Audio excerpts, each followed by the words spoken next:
Welcome to Love Where You Live, a podcast where we have conversations about why it's awesome to live in Boulder County. And today I am joined by a friend of mine who I've now known for 3 years. And as I was thinking about this podcast with my friend, I was thinking, gosh, this is going to be equal parts for me and for everyone out there because I get to learn a lot about Mr. Peter Hall today with you. So without further ado, I'll say who we have on the show. I'll first say thank you, Peter, for joining me. Thank you. Thanks for having me. I should be polite and extend that before I continue to jabber on. But Peter Hall, so a husband to his beautiful wife, Catherine. Catherine, I said that with an F. Catherine. And then a father to two wonderful daughters, Freya and Stella, and a dog dad to Greta. And that's on the surface. That's kind of how I present you because like a lot of my interactions with you is just as a family man. Yep, it's true. It's pretty true. And then some of the background currently, and I had to write this down because this is a cumbersome title. You're the president of U.S. Away From Home at Kraft Heinz. Is that correct? Or we've changed that? It's changed slightly. Oh, good. Give me the real story. So I'm the president of North American Away From Home for Kraft Heinz, plus Kraft Heinz Ingredients Corporation, plus small stores. See, and all of that, maybe we're going to come to that because all of that makes sense to me on paper. But we were talking once, you said, hey, it's just a title. I'll tell you a little bit about what I do. Let's come back to that because I feel like kind of calling you as a father, as a family man is how I know you. But I met you as a client who I was lucky enough to become friends with. Yep. So it happens that way. We either go from friend to client or client to friend, sometimes both ways. So lucky enough to encounter you in the real estate world. And my introduction, Peter, this is how I remember. You said, hey, we get on a call. You're living in Canada, but you're calling from the UK, which is obviously where home was. Yep. And you say, I'm moving to Boulder and I just need to be within 2 hours of Chicago. And I'm like, well, Boulder, Colorado, right? And you say, yes, I just need to be within 2 hours of Chicago. And I said, okay, well, we've got that, I guess. You said, well, there's an airport. And then we got to know one another. We have a lot in common. You like to go outside and spend your time outside. I like to do that as well. We both have kids. We kind of relate. So that's my first intro to you. Yep. And did I miss anything there? No, I think that's about me. There's not a lot more to say. There's not a lot more to say. Okay. I think there probably, so let's do this. So let's just go all the way to the back. Let's just all the way to the back. We're not in Boulder yet. We're not on that call. We'll come to that. Let's just go all the way back. Where did you grow up and what was it like as a little kid growing up where you grew up? Oh, so I'm from the north of England. Yes. I grew up in a town called Leeds. I grew up in a little village on the outskirts of a town called Leeds.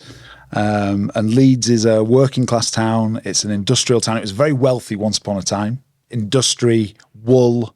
It was like right at the heart of the Industrial Revolution.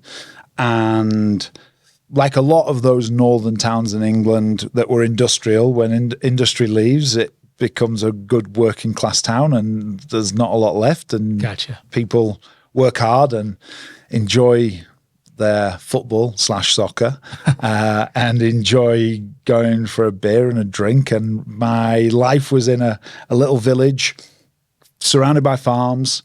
My dad was in the dairy industry and I've got 2 sisters and 1 brother.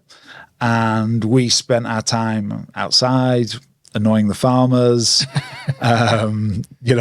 working, going to watch football, playing sport. And that's what we did. It was a good fun time. You remember those days when there wasn't a phone and your mum kicked you out and off you went and then you came back 12 hours later when you were hungry. That was my entire upbringing. That was it, 100%. Are you the youngest, oldest, middle? Remind me that. So I've got 2 older and 1 younger. Okay. And your brother's younger and your sisters are older? Other way around? Other way. So I've got older sister, an older brother, and then a younger sister. Okay. So you're a middle child. Okay. So you're growing up and you're just out there free farm. You're not working the farm. Your dad's in the industry, but you're just playing basically. Just playing. Okay.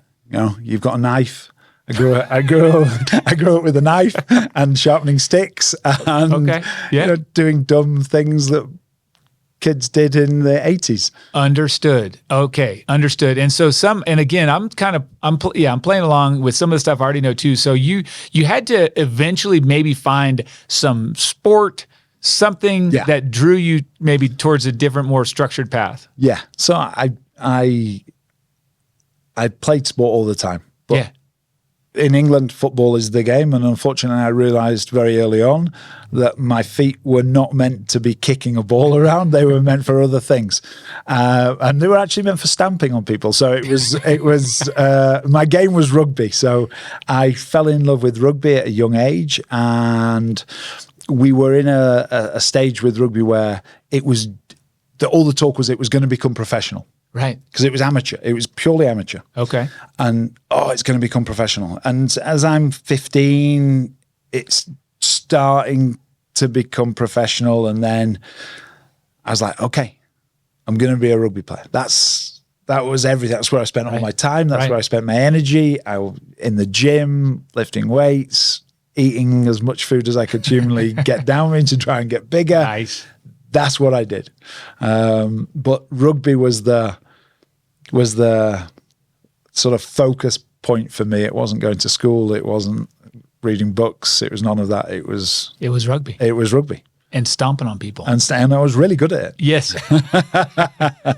So rugby starts to call your name and you're responding. You're 15. You started at what age? Oh, I started properly at 10. 10. So you're 10, 11, 12. You go in, they start to say, hey, this could be serious. At what point do you think, hey, this is something that I want to really get after? Like I am going to be that. Yeah. When it turns pro, I'm turning pro too. It was 15, 16. Okay. And I'll tell you the moment it happened. I was on holiday. All right. And we were in Spain. And, like a lot of English people, you drink earlier than you do here, right? So you think nothing of having a pint of beer at 12 years old. And I drank a lot as a 15-year-old. And I had my 15th birthday. We were on holiday. And suddenly I came back and my dad said to me, he said, listen, you're not fit. You want to be a rugby player, but you want to go out drinking. You decide. Okay. And we had a bet, £20 bet, that I couldn't stop drinking for a month. Yes. And here we are 30 years later, and I've not touched a drop since. So has he paid? He never paid. He never paid. He never paid. That was wow. It was a bait and switch. So, okay. So that set you straight and you said, now I'm going to be serious. Yes. And what does that look like? What is it? I don't know really anything about rugby. So give me a little glimpse. How does it look to get serious and what'd you do? Okay. So it's like any sport, right? It's hours in, performance out. Got that part. Yep. Doesn't matter what you're doing. Like it. But rugby's different to, people say, oh, it's like football here, but without pads. It's not. Okay. And the difference is in rugby, you're playing for 80 minutes. So you're running for 80 minutes. You're moving for 80 minutes. You are very physical for 80 minutes. So you have the collisions and the contacts, but you've got to be fit to be able to get up off the ground and get moving again. And it's high intensity, it's sprints and rest, but it's 80 minutes of it. And so what you do is you work on your cardio, and there was a lot of running. Wow. But not long running, not like you, Michael, not long running, but 25 meters, 50 meters, 75s, 100s, right. Just reps. Okay. Just painful reps. Yeah, hard stuff. And then the hard work was put weight on. Okay. So you imagine you're 15 years old and I'm 210 pounds, 220 pounds.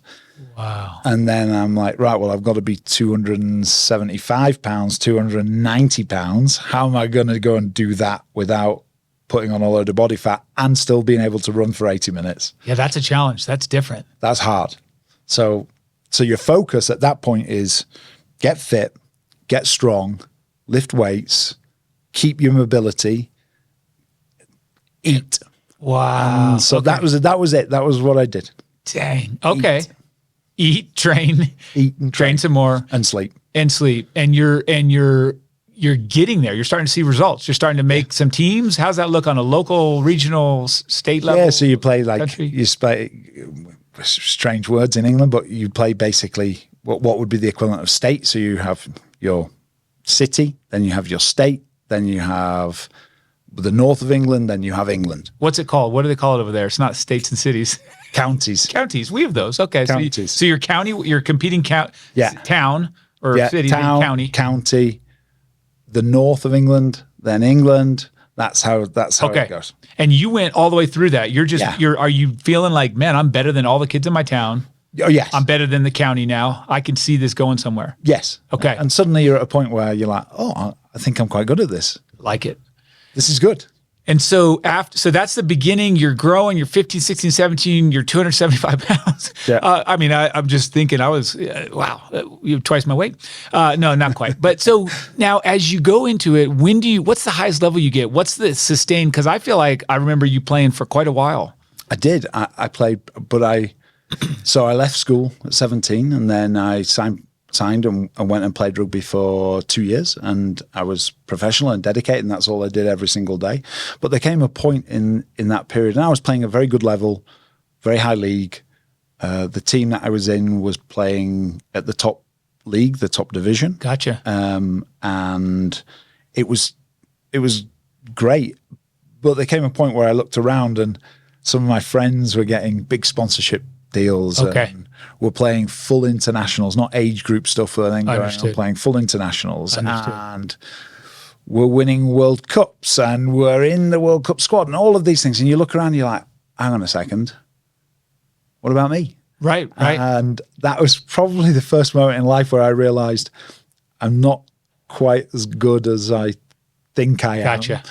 And maybe after 2 years of not reading a book or a newspaper or really speaking properly, grunting, lots of grunts, the words weren't really stringing together very well.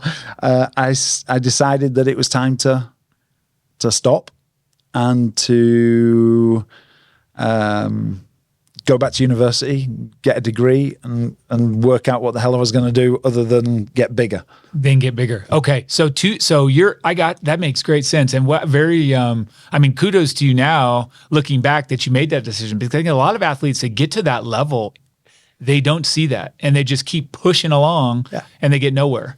So, kudos there. So you went back to school, you have a master's degree from University of Leeds, am I right? Yeah. So that was just something easy. Boom. You're like, I'm done with rugby. Now I'm going to be superstar in the marketing world. What happened there? I didn't know what I wanted to do.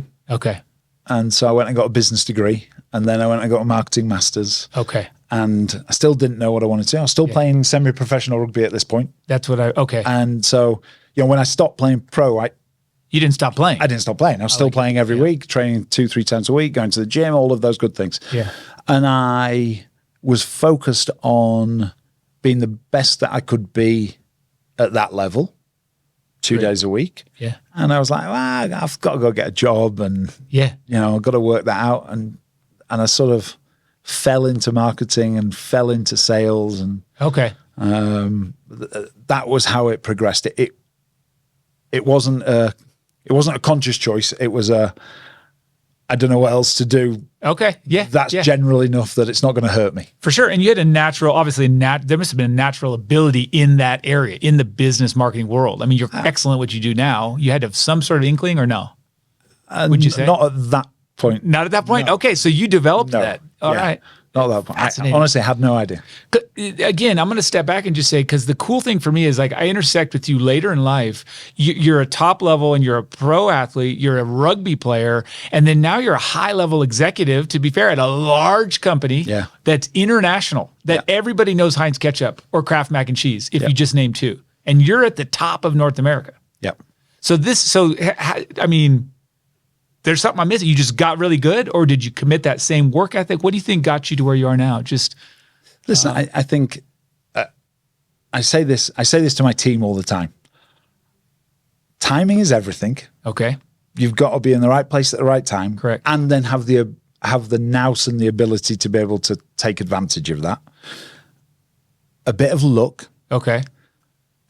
a lot of determination and hard work. Okay. And when you put those three together, and what I see is I see a lot of people who have two of those three, but not you don't often get all three coming together at the same place. And, you know, people tell me to stop saying I've been lucky, but there's a little bit of luck involved. And the luck probably comes from the timing. Sure. But if you get it all those three together, then you're onto something. I like that.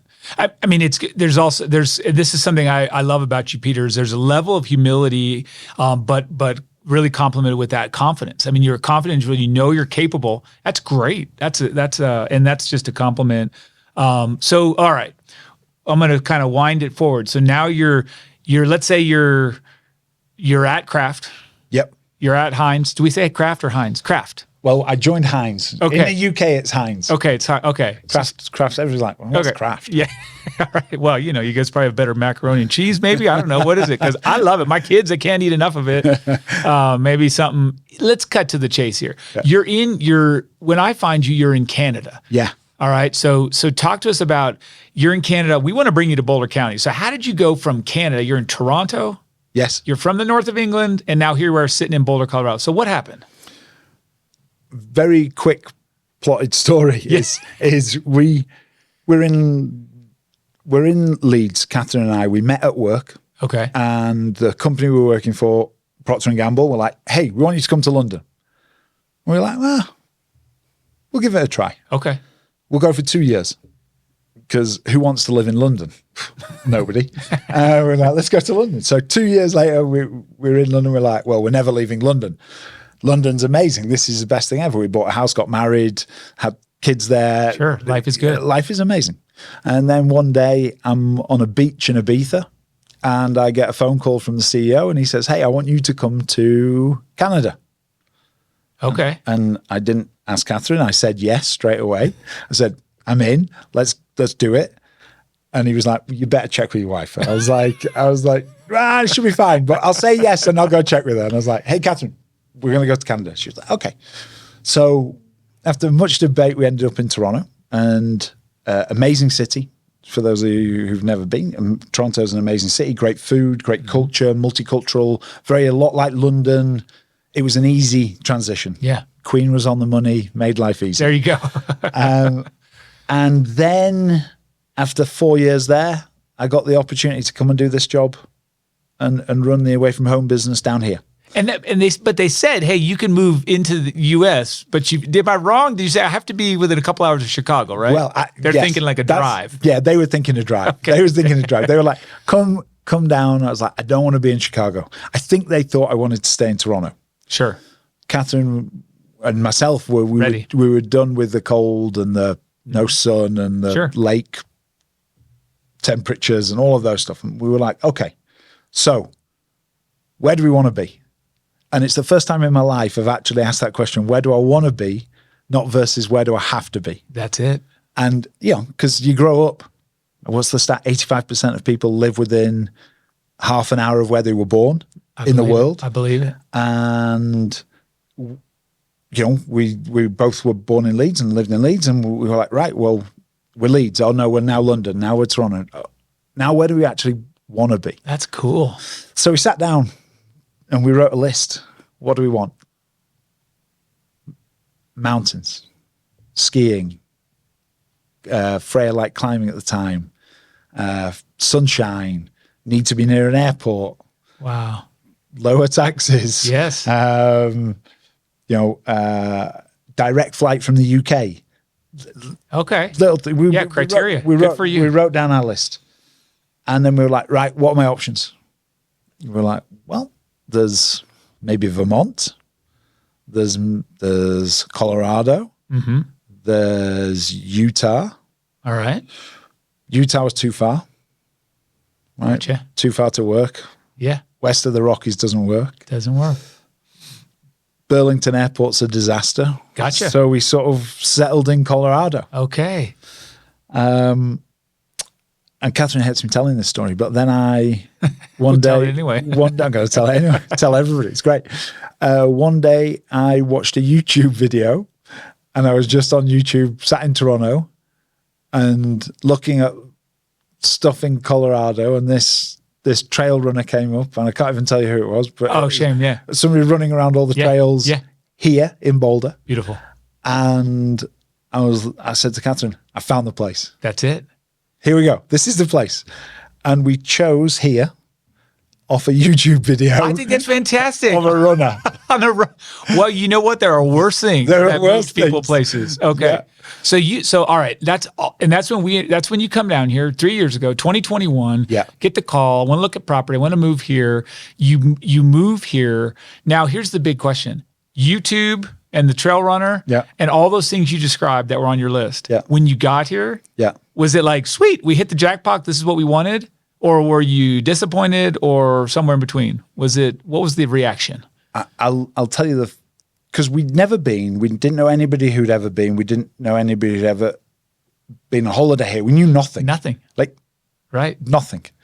I'll tell you the moment that we all felt good, and we took an Airbnb for the first 6 weeks. That's right. Yeah. That's right. Yeah. Like yeah. 6 weeks to find a house. Yeah. No pressure.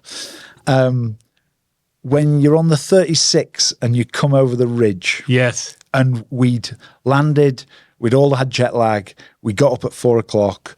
We were driving over, it was like maybe 5:30, 6 a.m. We were driving down into Boulder, and we came over the 36 and we saw the flat irons, and we were like, wow.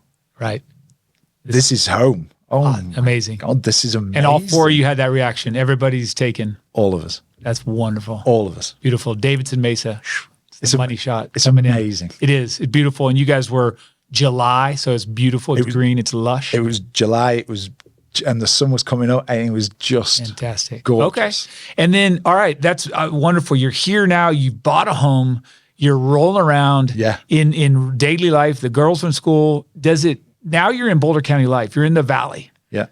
Are you now still like, hey, this a year in, half a year in, something like that? You're still feeling like you got your spot. Yeah, I think I having moved to down to London and then London to Toronto. Yeah, big cities. Yeah, we'd worked out what you got to do when you move somewhere. Okay.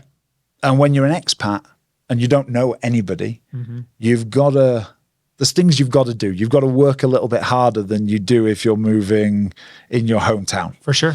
And that meant that we were ready to do that work and put the effort in to meet people and say yes to a lot of things that my instincts tell me we don't say yes to. But I'm like, yes, let's do it. Oh God. But we had a great fun 6 months saying yes to a lot of things. Because it was COVID, I wasn't traveling, which meant I could spend all of my time here. I was getting to know the area, getting to know the place, getting to know our house, where we were, our neighbors. For sure.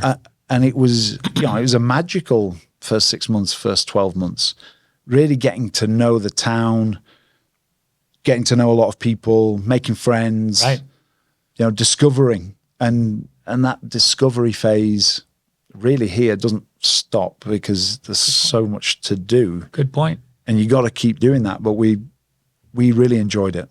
I like that a lot. So now let's talk about where kind of you and I also had a passion intersect. We found this out early on. And this is something I was going to intro with a bit of this and forgot. You have, and I know a few stats, you know all of them. You finished the Leadville Trail 100 run. So Peter here, you guys were hearing him as a rugby player, 275 pounds. That's not Peter now. 100-mile run, the Run Rabbit Run. Yeah. You've done that. That's over 100 miles. You're doing it again this year. And you're a one-time finisher of the Bandera Trail 100, never to be finished again. You've done ultra trail running. And that's obviously a beautiful thing to do in Boulder. But tell us how you got involved with ultra trail running. I mean, that's not rugby. That's the opposite end of the sport spectrum. Yes. Exactly. The exact totally opposite. different corner. I love the mountains. Okay. I always wanted to live in the mountains. Yeah. If you'd have said to me 20 years ago, where do you want to live or end up? I'd have said in the mountains. I like it. And I figured, well, if I'm in the mountains, what am I going to do? What do people do in the mountains? And I asked you and I asked other people, what do people do in the mountains? You're like, well, you get on a bike. Not great on a bike. You go for a run, you go for a hike. I was like, well, let's try going for hikes and going for runs and see how it works. Okay. And it's about being outside in the fresh air and discovering the trails and, wonderful. And it's a little bit of that competitiveness as well. I think that's got to be there. Okay. I say to people, when people say to me, why do you do these 100-mile runs? My answer is actually because it's hard. Yes, I like that. Life's pretty easy. Mm-hmm. I've got a lovely house. I have food on the table. Mm-hmm. We can get pretty much whatever we want. Right. Okay.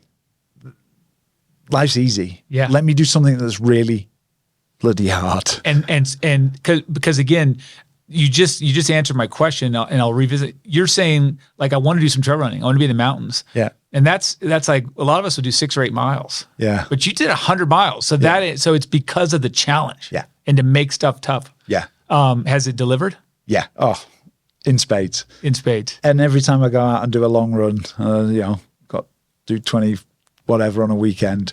Yeah. It's hard. It is. I'm not built to go and run 100 miles. It is hard work, but it's enjoyable, fun. It de-stresses. I'm in the fresh air, Yes. No music, just listening to nature, making friends, talking to everybody who'll listen to me. Hey, how are you? Like, oh, this bloody English guy. It's great. I love it. That's amazing. And and I mentioned it, you're not doing Leadville this, you're doing the Rabbit Run. Yeah. And then you're doing a few other races in the build up. Yeah. Are you training a lot right now? Training, ramping up. Ramping up. How many miles a week would you say you're running? So about 65. 65. Yeah. And so that's just mixed into the demanding work schedule. I mean, you just told me a minute ago you were in, and I can't remember all, but Mexico City, Scottsdale. Yeah. I think you said Ohio. Yeah. So how do you manage that?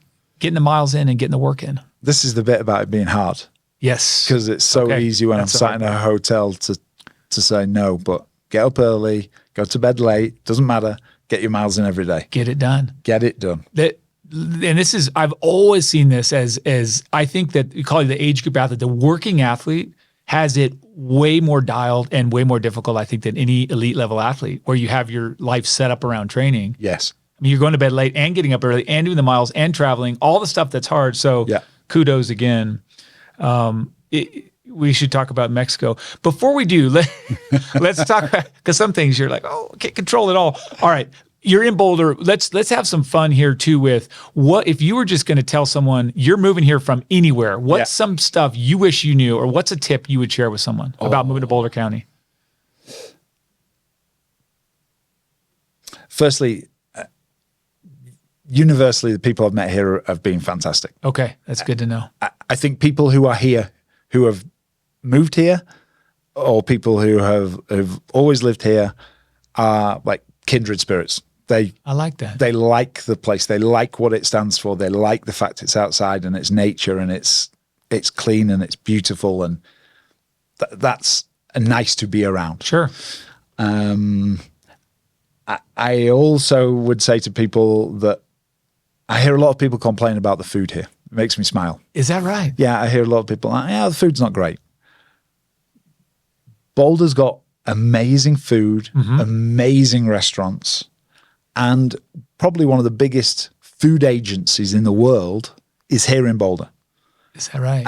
And they're discreet and nobody knows they're here. Right. But they're here.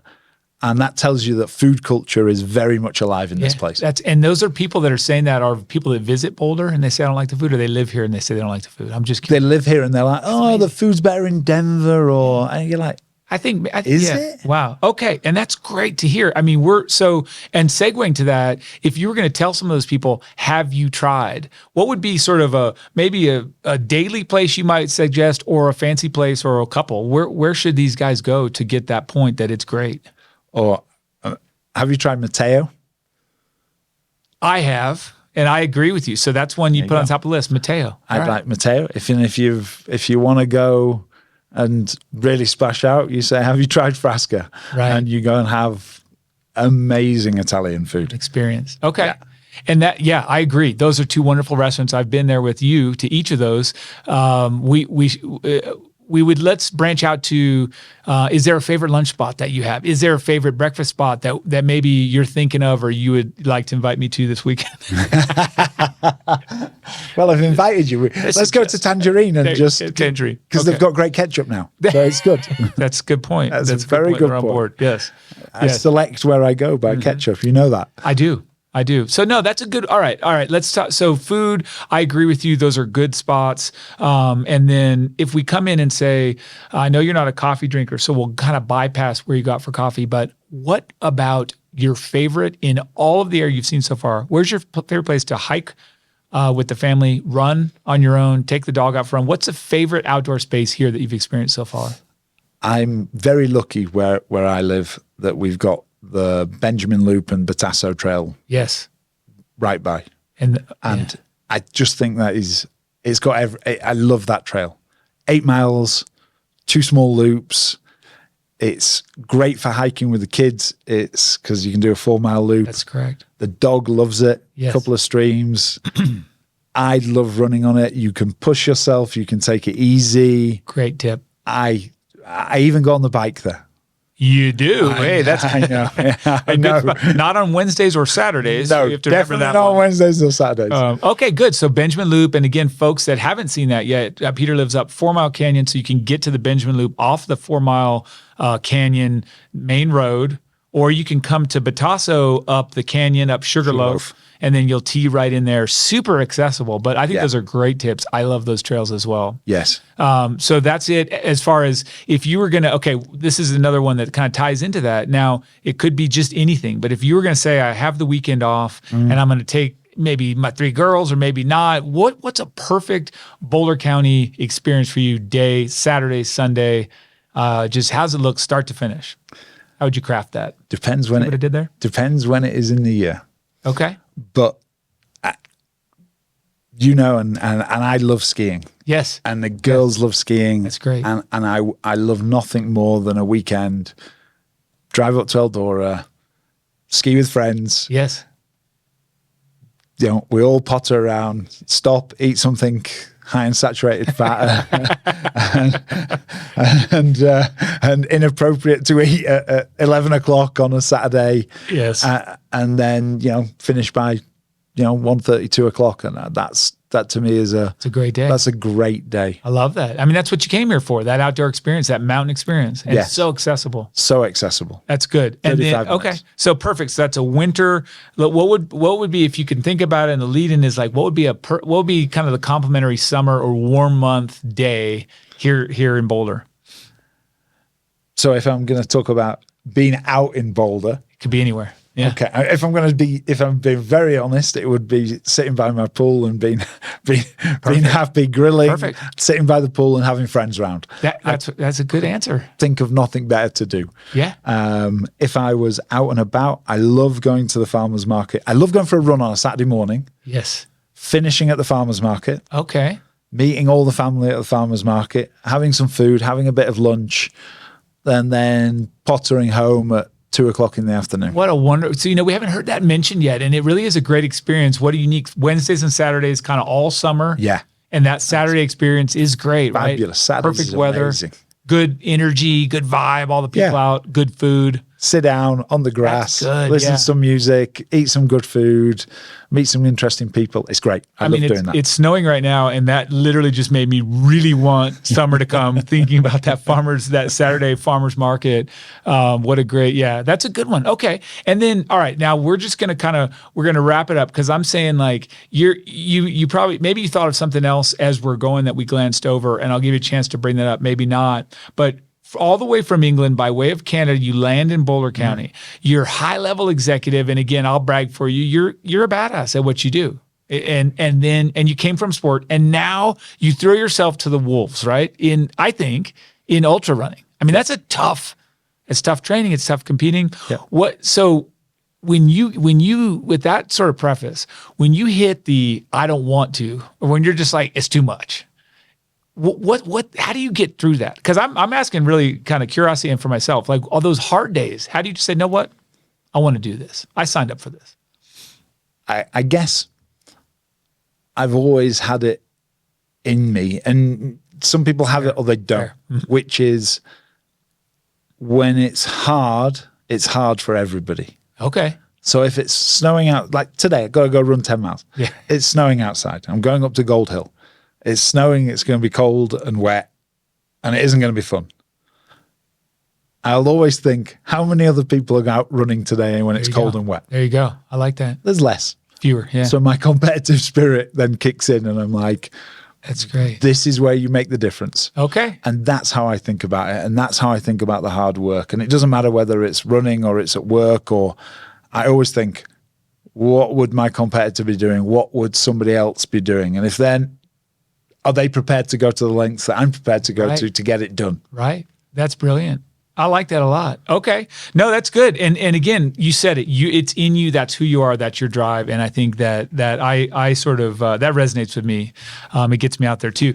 And by the way, I already ran in the snow this morning, so I already got that done. Congratulations. 5 to 6 feet of elevation gain across the course of that run. It's very flat. Okay. And then there's one little thing I'm going to throw at you. If you had someone, if you had someone that you think we need to talk to, have you met someone in Boulder? Do you know someone in the area that you're like, these guys, this person, this individual is fantastic. You need to hear their story. You can have you put that back in your brain. Think about that. You got about 7 seconds. And then if not, that's fine too. We like to kind of share and kind of grow into new relationships and new people. So there's that. It could be anyone. Yep. And then the other thing is just, as I said, anything that you thought, well, he didn't even bring this up and he's done a poor job. I want to mention something. Then we should talk about that now. I think, okay, so let's talk about people. Okay. There's a friend of ours, Patrick, he's a sculptor. Okay. And he lives up towards, on Magnolia. Okay. And he is a lecturer. He goes to Italy every year to teach. He is a sculptor. Really? He works with metal. Oh, fascinating. Huge sculptures. Okay. Super interesting. Been around this area all his life. Okay. Great guy. He'd be fun. Patrick, I'll ask you to introduce us maybe. Patrick, he sounds cool. He's a great guy. Yeah. He's a great guy. What haven't you mentioned? I mean, I don't know. It doesn't have to be. There's always something. There's a lot. I just didn't know. Sometimes I'm sitting there and I spark a memory and I say, you got to bring that up. If not, that's okay too. I've got many inappropriate stories I can tell right now, but they're all inappropriate, so I won't tell them. I think one of the things that surprised me is how many secret places there are in Boulder. That's interesting. When you're out, there's like the little locals places, and it could be food or it could be places to eat, or my friend Ryan, who's also a very interesting Ryan character. Could be a fun one. Ryan could be a very fun guy. He tells me about a breakfast place that he goes to. I can't remember the name of, but he's like, have you ever been there? I'm like, no. He's like, it's got like 5 seats. You need to be there. Amazing. And I'm like, okay. And yeah.